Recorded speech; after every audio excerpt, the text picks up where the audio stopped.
साथियों, मध्य प्रदेश से प्रमोशन से रिलेटेड एक बड़ी खबर निकल करके आ रही है। जहां हाई कोर्ट के जिस फैसले को आधार बना करके प्रमोशन रोके गए थे, उनमें से सिर्फ रिजर्वेशन रोस्टर पर रोक लगाई गई थी, बाकी प्रमोशन हो सकते थे।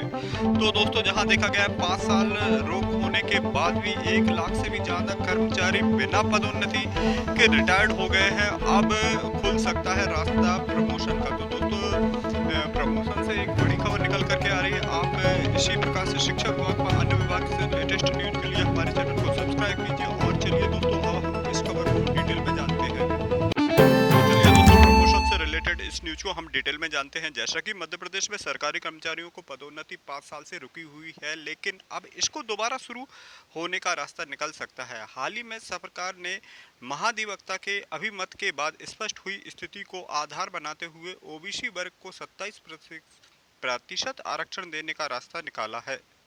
इस फैसले को मद्देनजर रख करके और पदोन्नति नियम 2002 को आधार बनाते हुए कर्मचारी प्रमोशन देने की मांग कर रहे हैं। दरअसल हाईकोर्ट को 30 अप्रैल 2016 के जिस फैसले को आधार बनाते हुए पदोन्नतियां रोकी गई थी, वो सिर्फ पदोन्नति नियम 2002 के रिजर्वेशन रोस्टर तक सीमित है। बाकी पदोन्नतियां अभी भी यथावत हैं। प्रदेश के पूर्व महाधिवक्ता रवि नंदन सिंह का कहना है कि हाईकोर्ट के फैसले की शब्द सा व्याख्या नहीं होने के चलते पदोन्नतियां रोकी गई थीं। उस फैसले के पैरा 27 में स्पष्ट है कि पदोन्नति नियम में रिजर्वेशन बैकलॉग रिक्तियों को कैरी फॉरवर्ड करना है एवं रोस्टर के ऑपरेशन के प्रावधान संविधान के विरुद्ध हैं। बाकी नियम के जरिए पदोन्नतियां की जा सकती हैं। सरकार यदि इस मामले में भी महाधिवक्ता से अभिमत का रास्ता निकाले तो 5 साल से रुकी हुई पदोन्नतियां दोबारा शुरू हो सकती हैं। बता दें कि प्रमोशन पर रोक के बाद रोक के चलते बीते 5 साल से 1 लाख से भी ज़्यादा अधिकारी कर्मचारी बिना पदोन्नति रिटायर्ड हो गए हैं। पदोन्नति शुरू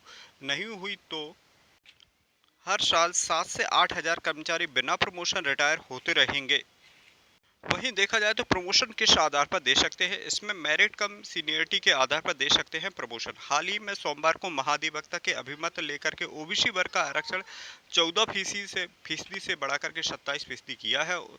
उसने कहा है कि हाईकोर्ट के 3 विभाग से संबंधित यह याचिकाओं पर सुनवाई करते हुए 27% आरक्षण पर अंतरिम रोक लगाई गई है।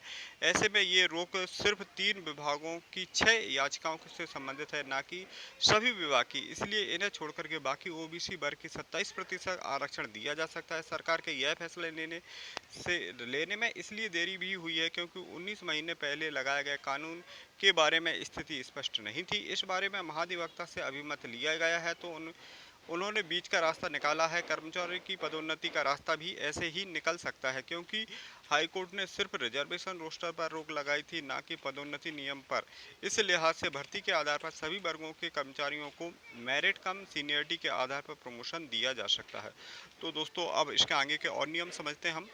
वहीं अभी भी जिंदा है संपूर्ण पदोन्नत नियम नहीं हुए हैं अल्ट्रा वायरस। तो देखा गया है कि मध्य प्रदेश लोक सेवा पदोन्नति अधिनियम 2002 अभी भी अस्तित्व में है। 30 अप्रैल 2016 को तत्कालीन चीफ जस्टिस एम खनविलकर और जस्टिस संजय यादव की खंडपीठ ने पूरे पदोन्नति नियम को अल्ट्रा वायरस घोषित नहीं किया था। कोर्ट ने सिर्फ इस नियम के रिजर्वेशन प्रावधानों पर रोक लगाई थी, जिस पर कि मध्य प्रदेश सरकार ने सुप्रीम कोर्ट में सिविल अपील क्रमांक 1632 और 2016 लगाई थी। इस पर 14 सितंबर को सुनवाई होना थी।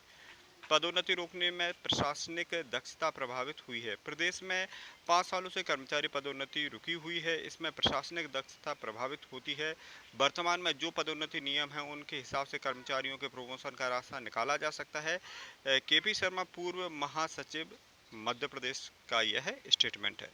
तो दोस्तों, एक बड़ी खबर है ये मध्य प्रदेश में, जहां प्रमोशन पर लंबे समय से रोक लगी हुई है, अब एक रास्ता या उम्मीद दिख रही है कि प्रमोशन हो सकते हैं। तो दोस्तों, ऐसे ही सरकारी विभाग से संबंधित लेटेस्ट न्यूज के लिए हमारे चैनल को सब्सक्राइब कीजिए। मिलते हैं अगले वीडियो में, तब तक के लिए जय हिंद, जय भारत।